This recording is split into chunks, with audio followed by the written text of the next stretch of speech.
mañana.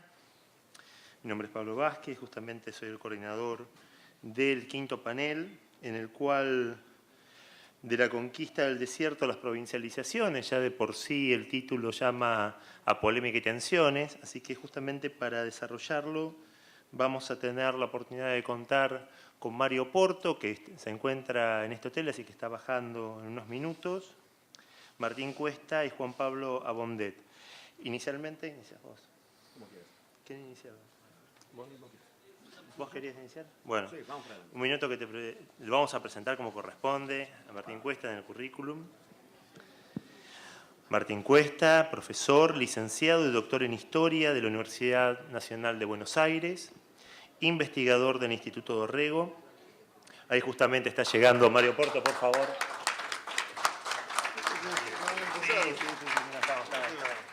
Igual dijimos que cerraba, así que no había problema. Toma asiento, por favor. Gracias. No habíamos anunciado que estabas, así que no había problema. ¿Está tranquilo? Sí, todo tranquilo, no te hagas drama. Estamos bien de horario. Estamos bien, ¿no? Yo decía que, bueno, la idea es que inicie Martín Cuesta, luego siga Juan Pablo Bondet y que cierre justamente Mario Porto. Así que inicialmente voy a leer nuevamente el currículum de Martín Cuesta, profesor, licenciado y doctor en Historia de la Universidad de Buenos Aires, investigador del Instituto Dorrego, dicta clases de grado y posgrado en la Universidad de Buenos Aires y en SEADE, fue director del Departamento de Ciencias Sociales y Humanidades de la Universidad Argentina de la Empresa, publicó varios libros y artículos sobre historia económica argentina y latinoamericana. Con ustedes, un amigo Martín. Por favor. Bueno, muchísimas gracias. Muy buenas tardes para todos. Es un honor y un privilegio participar de este congreso.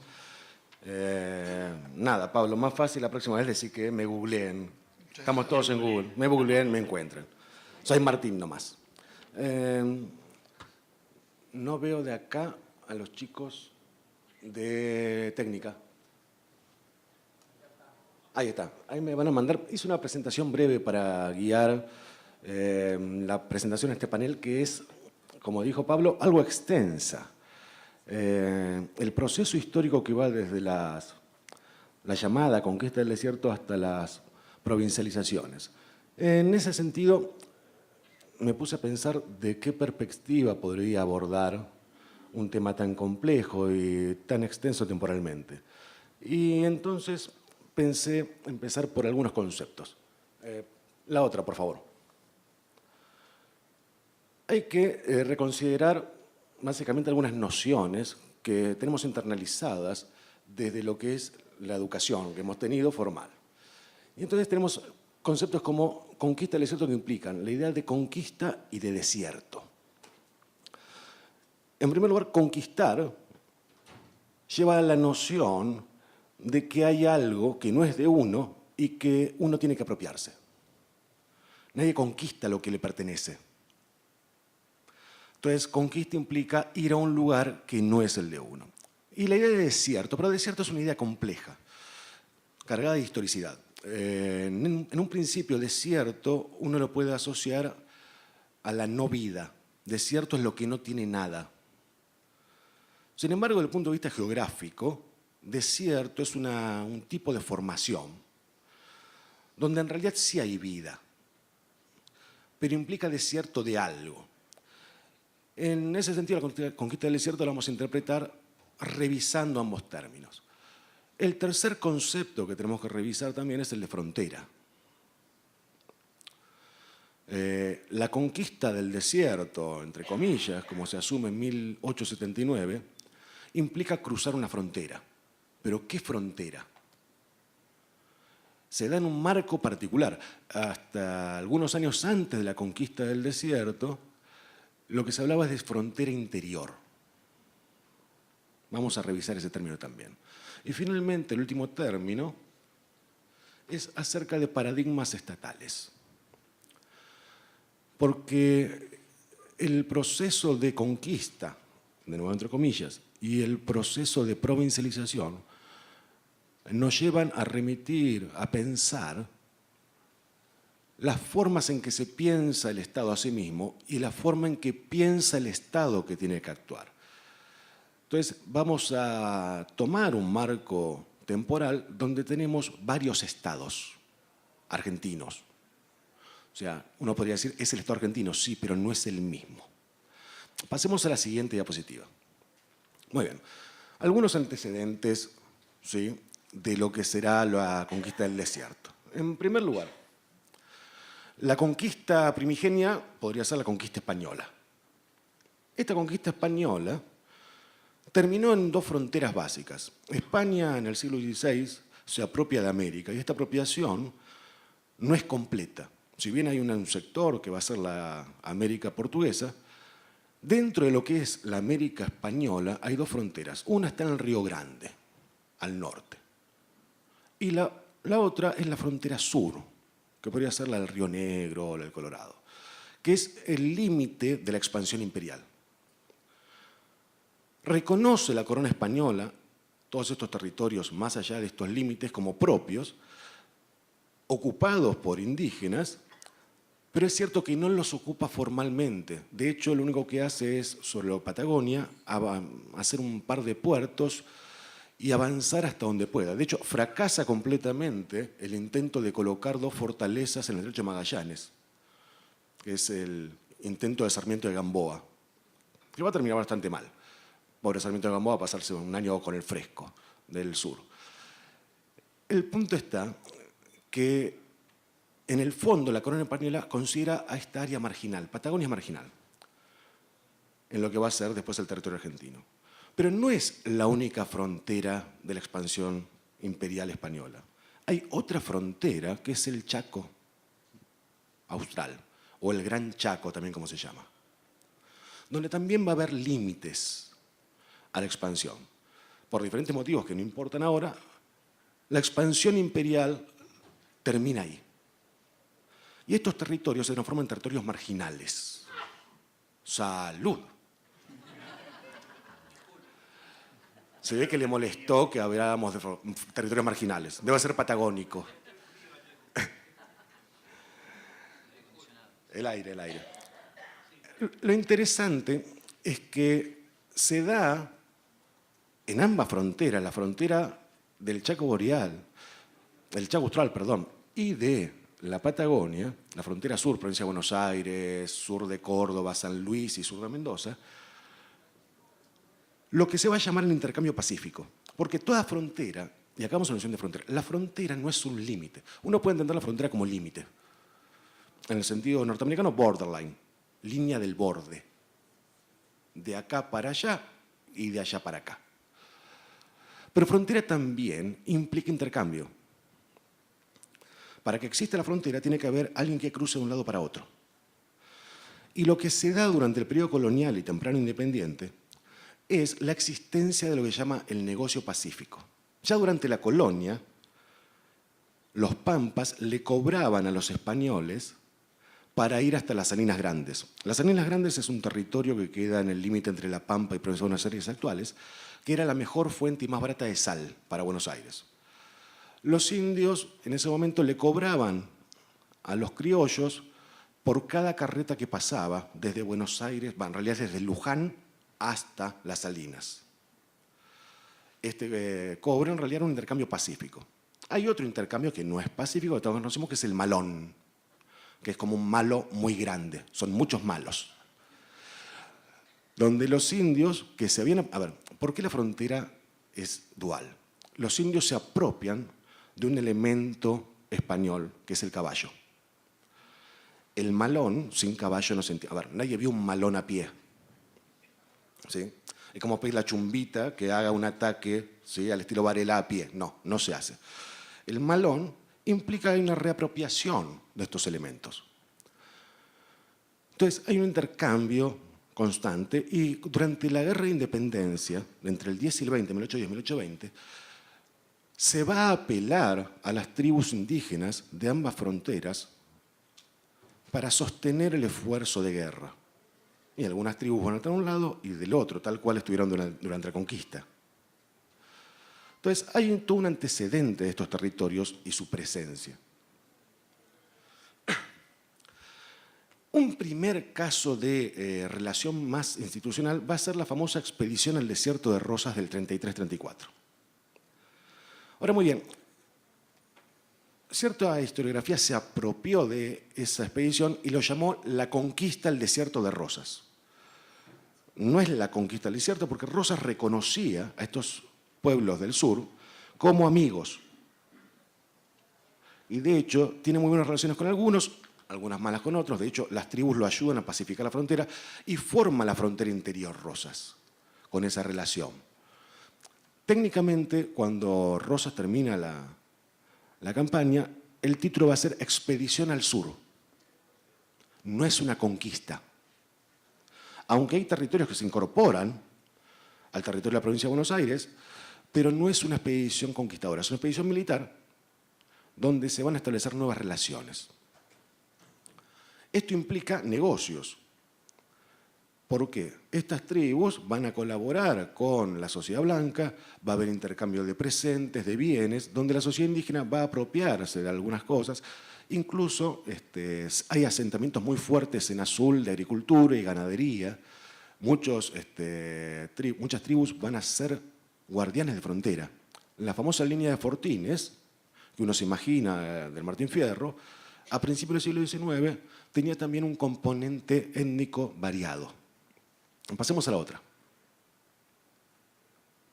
Acá tenemos dos ejemplos de relaciones. Uno, tenemos a la derecha, mi derecha, una toldería pampa, donde se ve claramente una comunidad y se ve el elemento español que es el caballo que se incorpora. Lo que tenemos a mi izquierda, a su derecha, es una litografía de 1820 que muestra la interacción. Estos son indios pampa comerciando en la Plaza de Mayo. Hay una interacción en estas dos sociedades. Pasemos a la siguiente. Esto va a cambiar cuando se empiece a construir el Estado Nacional. Y acá vamos llegando al nudo del tema. Entre 1862 y 1880 se reconoce que hay un proceso de organización nacional, llamado así, donde una serie de presidencias organizan lo que va a ser el nuevo Estado, el Estado argentino propiamente dicho, después de la Constitución. Esta conformación del nuevo Estado argentino implica una nueva noción de Estado y una nueva noción de nación. Y el Estado-nación como concepto, como paradigma, implica un territorio definido con una población definida. En ese nuevo esquema es donde Mitre, Sarmiento, Avellaneda y Roca comprenden estos territorios marginales. Es ahí donde se produce la conquista efectivamente del desierto, donde el desierto se vuelve desierto, donde se invisibiliza a los habitantes que están en esos territorios, se transforma en desierto y donde se transforma en conquista de un territorio que no se ocupa. De ahí que lo que hace Roca es conquistar efectivamente un desierto. Este nuevo Estado, Estado-Nación, es el Estado que se está conformando en toda Latinoamérica, en casi todo el planeta. Es la unificación alemana, la unificación de Italia, es la guerra del Paraguay. La guerra del Paraguay es una guerra de conformación de Estados-Nación latinoamericanos. Todo lo contrario de lo que decía en el panel anterior. No es la integración latinoamericana, sino que es la formación de Estados-Nación. En esa conformación de Estados-Nación es donde Roca va a llevar su conquista, bajo nuevos términos, posibilitados por cuestiones técnicas y avances materiales, como va a explicar más adelante en la otra disertación uno de los compañeros. El ejército argentino ocupa militarmente Patagonia, avanza un poco más tarde sobre el Chaco Austral, y esa ocupación militar, para que el Estado-Nación sea así, también implica ocupación política. Y hay una tercera pata, que es la ocupación económica. La ocupación militar va a dar posesión, la política la va a integrar, la económica es lo que va a generar los nuevos límites. La conquista de Patagonia es más temprana porque efectivamente lo que se está haciendo es el límite con Chile. La del Chaco Austral es un poco más tardía porque ya estaba definida en la Guerra del Paraguay. Lo que hace el Estado ahí es ocupar un territorio y eliminar la frontera interior. Este Estado nuevo, que se genera a fines del siglo XIX al modelo europeo, no puede tolerar fronteras interiores. Esa no tolerancia de fronteras interiores lo lleva a la ocupación efectiva de estos territorios. Ahora bien, la ocupación militar, Roca va a terminar en el Río Negro, hay un famoso cuadro que está por ahí donde Roca llega a la frontera, están los indígenas a un lado, decía hace un ratito, está el perro del otro, Roca mirando el perro. El perro lo quería más al perro, es verdad. Este no es un modelo casual, una digresión. Hay uno exactamente igual en algún sentido, de Urquiza en Caseros, con su perro Purvis. Conocemos más a Purvis que al perro de Roca, pero bueno, pasa. Entonces, esta ocupación económica va a llevar a que se encienten empresas. En el caso de Patagonia, un territorio hasta entonces marginal, va a tener el corrimiento del ovino y las grandes explotaciones ovinas patagónicas. En el caso del Chaco Austral, lo que se va a ocupar es una empresa que se llama La Forestal. En ambos casos hay un retiro, reducción, etcétera, que van a hablar otros disertantes, de la población indígena, esa población indígena que no se puede insertar al sistema capitalista, por lo tanto va a ser reducido y empujado. En el caso de la Patagonia va a haber una ocupación de mano de obra más que nada chilena y muy poco autóctona, tiene muy poco desarrollo demográfico. Y en el caso del Chaco Austral, lo que va a haber es una gran migración de las provincias del norte para trabajar en la forestal. Esto no va a ser gratuito, porque esta ocupación en la década de 1910-1920 va a generar dos grandes levantamientos. Uno es la famosa Patagonia Trágica del libro de Bayer, ¿sí?, donde los obreros de la Patagonia se levantan contra los estancieros, y el otro es el ciclo de huelgas de la forestal del 19 al 21, durante el gobierno ya de Hipólito Yrigoyen. ¿Por qué? Porque la integración económica que se hace en estos territorios marginales no es en las mismas condiciones en que se integra el territorio previo, la pampa húmeda, etcétera, etcétera. Veamos un caso, no de levantamiento por cuestiones económicas, sino del último estertor de estas poblaciones autóctonas. Pasemos a la otra diapositiva. El último malón, como tal, se da en 1904. En San Javier, el norte de la provincia de Santa Fe, a 140 de la ciudad de Santa Fe, 140 kilómetros. Esto va a dar lugar a que se filme en 1917 la película El último malón. La va a filmar Alcides Greca. Ahí está el afiche de Alcides Greca. Y esas son algunas imágenes. Alcides Greca obviamente es de la población blanca de San Javier. El malón del 4 va a ser formalmente el último. Va a haber otros menores, pero va a estar en el sur el más grande. Va a ser el malón grande de 1875, que no tiene filmaciones. Ahora es interesante la manera en que la sociedad ve esto. Primero dice el último malón, o sea, no hay más malones. De hecho, los invito, la película está en muchos lugares, está en YouTube, véanlo, es muy, muy linda, es una película en blanco y negro que es una historia de amor entre un cacique indígena y una muchachita llamada Rosa Paiki, y termina con un beso. Y la última placa de Alcides Greca dice: este beso significa el avance de la civilización, donde la sociedad blanca civilizada le entrega a los indígenas algo que ellos no tienen, que aprendieron de los españoles. ¿Qué es eso? El beso. Y cierra que se dan un beso estos dos. Pasemos a la siguiente. Entendamos ahora cómo avanza el proceso. Una vez que estos territorios se incorporan militar y políticamente, y más tarde económicamente con inconvenientes, el estatus legal de incorporación en un principio es de territorios nacionales. Y van a responder a una serie de leyes, la 576, la 1265 y la 1532 de 1884, que son las leyes que dictaminan los territorios nacionales. Los territorios nacionales como tal implican un estatus inferior con respecto al resto del ordenamiento legal argentino. ¿Por qué tienen ese estatus?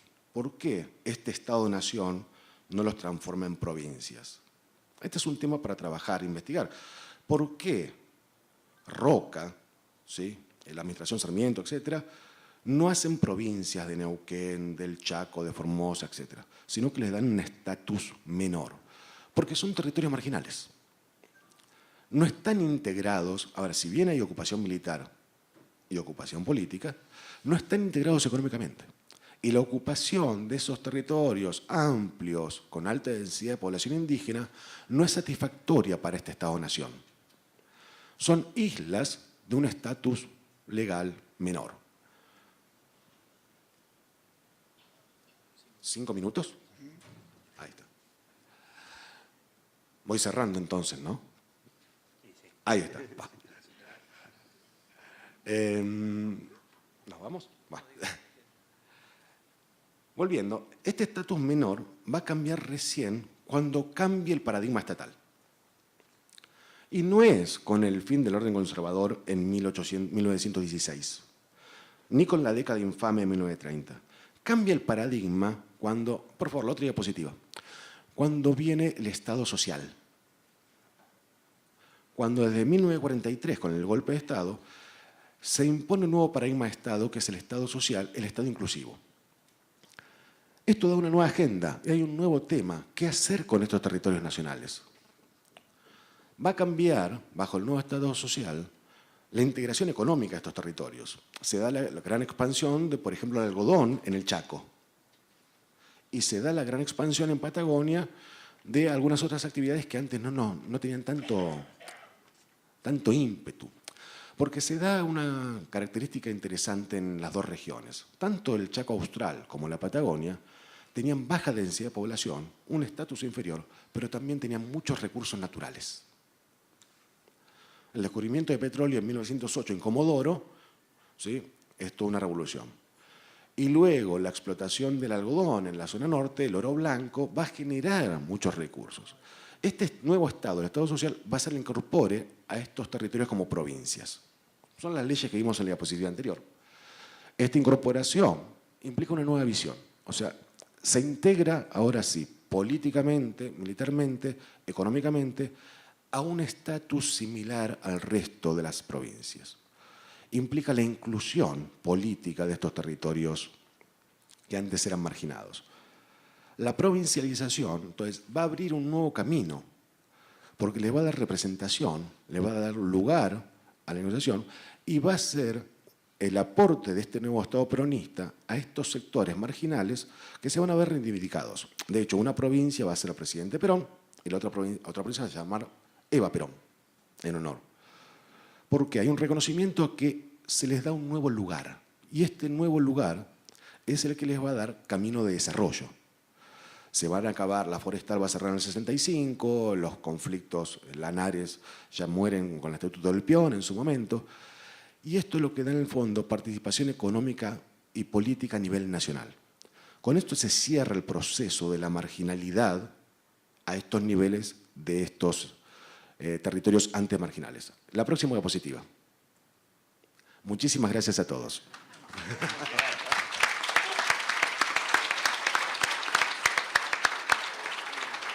Muchas gracias, Martín, en tiempo y forma, como corresponde. Les recuerdo que cualquier consulta que deseen con nosotros pueden hacerlo, si ustedes ven en la carpeta, a través del mail contactos@institutodorrego.gov.ar o en la página web www.institutonacionalmanueldorrego.com. Y tal como también se afirmó, tanto con Fulvio Fernández Baráibar como en mi caso Pablo Vázquez, pueden acercarse si tienen alguna inquietud en cuanto a profundizar el acercamiento con el Instituto Dorrego. Seguidamente vamos a presentar a Juan Pablo Abondet. Es egresado de la carrera del profesorado de tercer ciclo de la EGB y de la educación polimodal en Historia, Instituto Superior de Formación Docente número 3, doctor Julio César Avanza, la ciudad de Bahía Blanca, en honor a un eximio ministro de Educación de la provincia de Buenos Aires e integrante de Forja. En diciembre del 2010, lo tenía que decir, pues yo estudio sobre Forja, así que no, me salía de la vaina. En diciembre del 2010 a noviembre del 2011 fue asesor pedagógico dentro del equipo técnico del programa de responsabilidad social compartida Envión, con sede en el barrio Saladero, Ministerio de Desarrollo Social de la provincia de Buenos Aires, profesor de historia en instituciones de nivel medio y dentro de sus publicaciones, en este caso aquí cita inédita, Manuel Dorrego, ensayo histórico, vida de un militante de la causa nacional y popular, de Editorial Librería Digital y gran amigo mío por internet, por el Facebook. Así que bueno, los dejo en su cálida presencia. Por favor. Muchas gracias.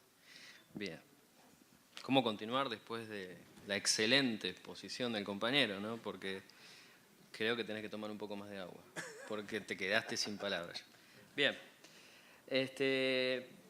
Siguiendo un poco con lo que decía Martín, yo voy a hablar específicamente del periodo de tiempo que va desde la conquista del desierto hasta la transformación de Neuquén, que es de donde yo vengo ahora, ¿sí? Yo estoy hace 2 años en Neuquén viviendo, como territorio nacional, ¿sí? Quería regionalizarlo un poco el tema, porque de la conquista del desierto hay mucho para decir, pero por ahí no tanto desde el tema de la región. De manera tal que vamos a intentar hacerlo, ¿sí? Primero que nada, yo me basé específicamente en 2 temáticas o ejes que me parecen primordiales para entender la conquista del desierto. El primer eje específicamente hace mención a los cambios que se dan en la institución que seguramente más injerencia tuvo a la hora de realizar la conquista, que es el ejército. Uno no puede obviar ni ignorar el papel preponderante que tuvo el ejército durante aquellos años.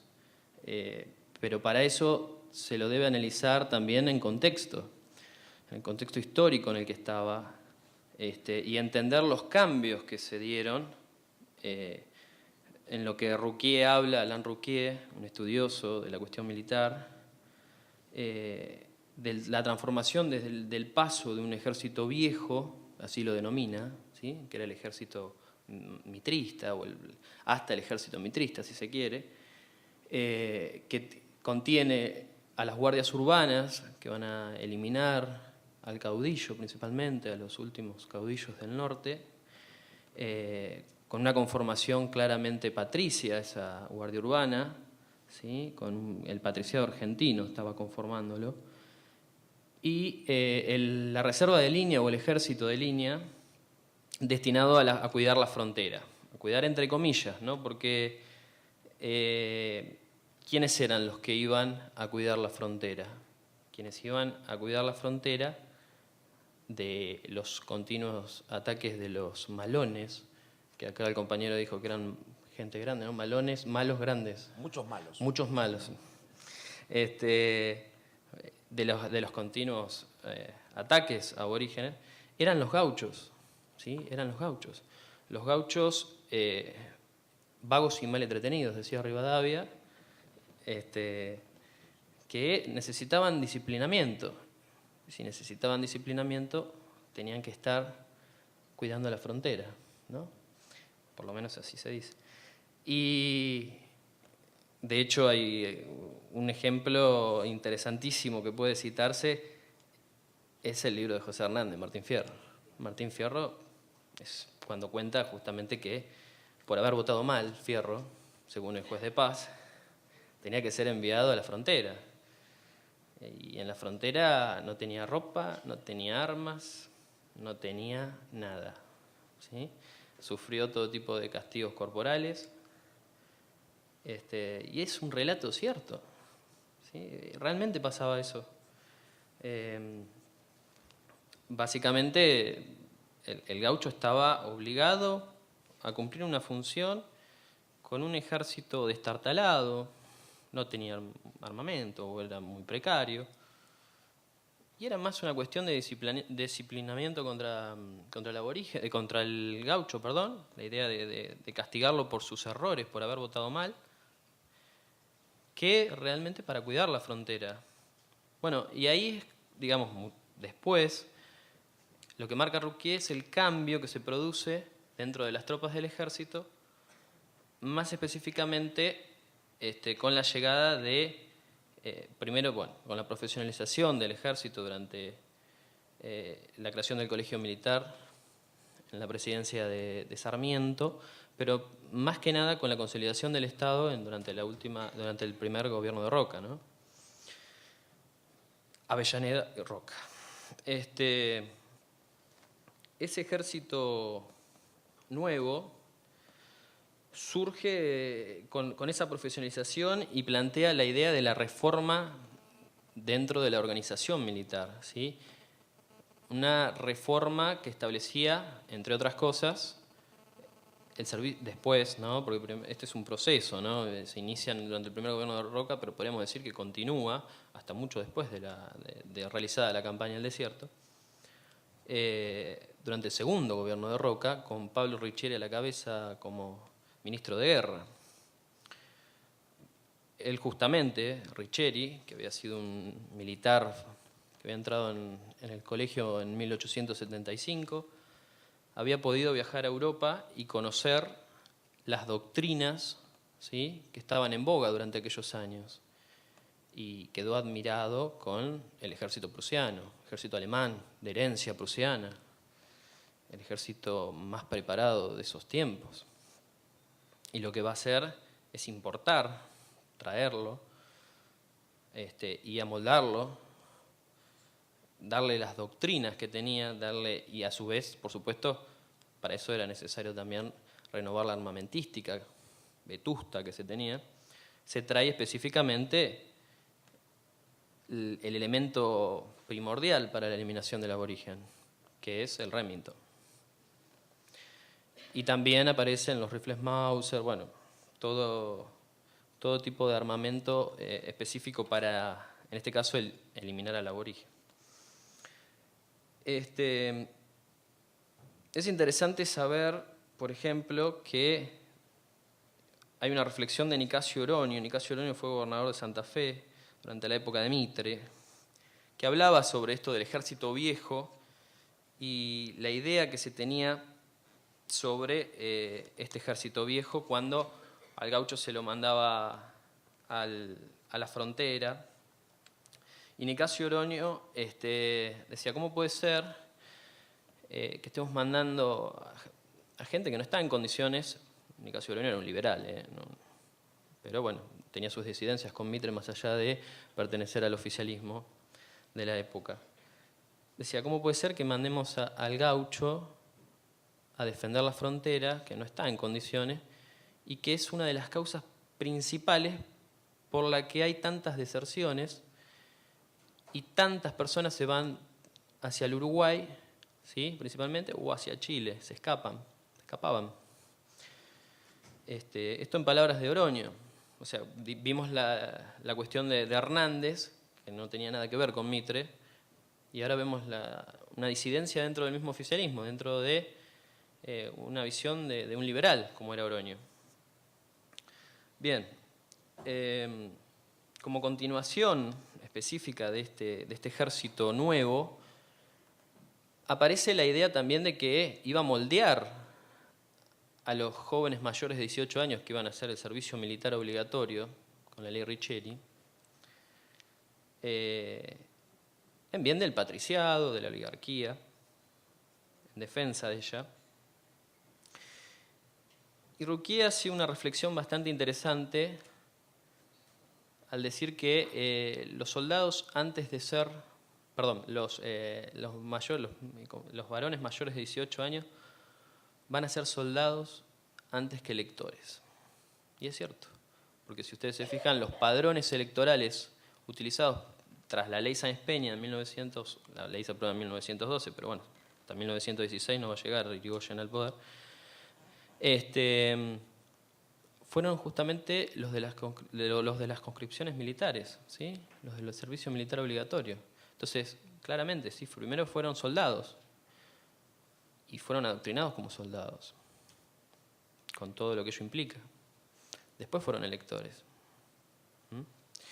Eso con respecto al primer eje que me interesaba destacar, para entender un poco cómo ese ejército cambia, se transforma con la profesionalización Inclusive desde lo metodológico. Uno puede analizar una política totalmente diferente entre Alsina y Roca. No es lo mismo decir que Alsina tenía una política totalmente defensiva y Roca era una política agresiva, ¿sí? De exterminio total contra el aborigen. Mientras que Alsina tenía una política más conciliadora, negoció con muchos de ellos, ¿sí? Si bien ya en la época, para 1874, el problema con el indio, el latente, estaba a la orden del día, por razones económicas que bien describió acá el compañero, razones de soberanía. La idea era ocupar el desierto, que era el enemigo principal. Para Alsina, el enemigo principal no era el aborigen, era el desierto. Decía, la guerra era contra el desierto para poblarlo, no contra el indio para exterminarlo. Esa era la diferenciación clara que tenía con Roca.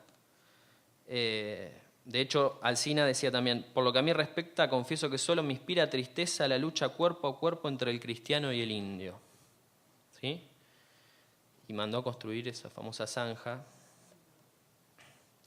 Y Roca totalmente en desacuerdo con ese tipo de política. Lo va a suceder en el año 1877, tras su muerte. Y con la llegada de Roca al Ministerio de Guerra, se va a hacer un cambio interesantísimo, un cambio radical en la política de fronteras. Radical. Primero por la cuestión del tratamiento hacia el aborigen. Roca consideraba que el ejército era la vanguardia de la civilización argentina, y como tal tenía que llevar a cabo la tarea inmediata de ocupar el desierto, como fuera. La metodología, discutible. Había un montón de cuestiones, la cuestión de soberanía que vos también planteaste, Martín, es muy cierta,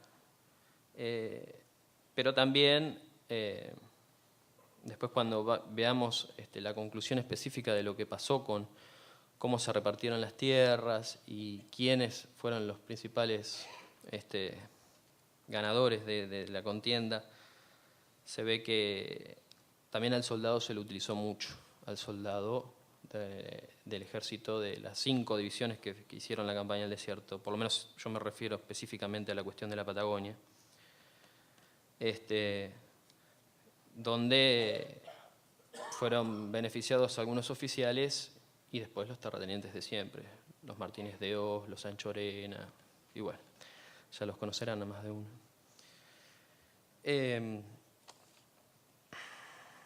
¿Qué más? Bien. Otra de las cuestiones específicas para llevar a cabo esta conquista del desierto fueron las concepciones eurocéntricas que se tenían en la época, es decir, la cuestión de la legitimación del exterminio a través del lenguaje, ¿sí? Ya en la época, la idea de, bueno, por supuesto, estaba en boga, era la de la civilización, y el civilizador iba a mostrar a este hecho, como finalmente lo mostró la campaña del desierto, como una gran epopeya, ¿sí? Contra el desierto, que el desierto estaba poblado, no era muy desierto. Esas concepciones eurocéntricas consideraban al aborigen una cultura inferior, atrasada, que no ingresaba dentro de las ideas de progreso que se tenían, de manera tal que debía ser eliminada, y si no abrazaban el denominador común superior y universal que tenía Roca en la cabeza, y Roca y toda la generación del 80 también, ¿no? La cuestión era sacárselos de encima. Algunos no murieron, a los que no mataron los destinaron a la isla Martín García, eran trabajos forzosos, igual que al norte específicamente, a los ingenios azucareros, ¿sí? De hecho, a Sayhueque, que fue el último cacique del sur de Neuquén, uno de los caciques de la región más importantes, líder, decía, del país de las manzanas, era el gobernador del país de las manzanas. De hecho, Roca lo había nombrado como tal, antes de que se terminara todo, digamos, antes de que se diera la avanzada terminal. Sayhueque era un cacique de la región que siempre tuvo relaciones, o casi siempre, relaciones pacíficas, por lo menos con los gobiernos anteriores a la llegada de Roca, tanto con Mitre como con Sarmiento. Y las opiniones con respecto a Sayhueque eran positivas. Francisco Perito Moreno, por ejemplo, decía: Sayhueque es un indio de raza pampa y araucana, bastante inteligente y digno de mandar en jefe las indiadas. Es el jefe principal de la Patagonia y manda a las 7 naciones que viven en esos parajes: araucanos, picunches, mapuches, huiliches, tehuelches, agongures y traro-huiliches. O sea, a todos mandaba Sayhueque en el sur. Y Ceballos decía: es necesario darse cuenta de la importancia del cacique Sayhueque y de las consideraciones que le debemos por su nobleza y por la constante protección que ha prestado a la causa de la civilización y de los intereses argentinos. Él domina a los tehuelches y, aliado a nosotros en el Río Negro, aquellos lo estarán con más razón. ¿Sí? De manera tal que en una primera instancia, evidentemente, porque inclusive hasta Roca, intentó negociar con Sayhueque, pero un teniente coronel de la época, Napoleón Uriburu, va a romper con estas relaciones, desobedeciendo la orden de Roca de no atacar, de no ingresar a la zona de Neuquén, todavía por lo menos. Y frente al triunfo inevitable de la avanzada del ejército argentino, todos pensaríamos que Roca lo iba a retar porque no era la orden establecida. Pero como se triunfó, en vez de recriminarle esa acción, lo va a felicitar y le va a decir que estaba haciendo lo que tenía que hacer. ¿Sí? Fíjense lo pragmático también de Roca, y el objetivo final que tenía Roca.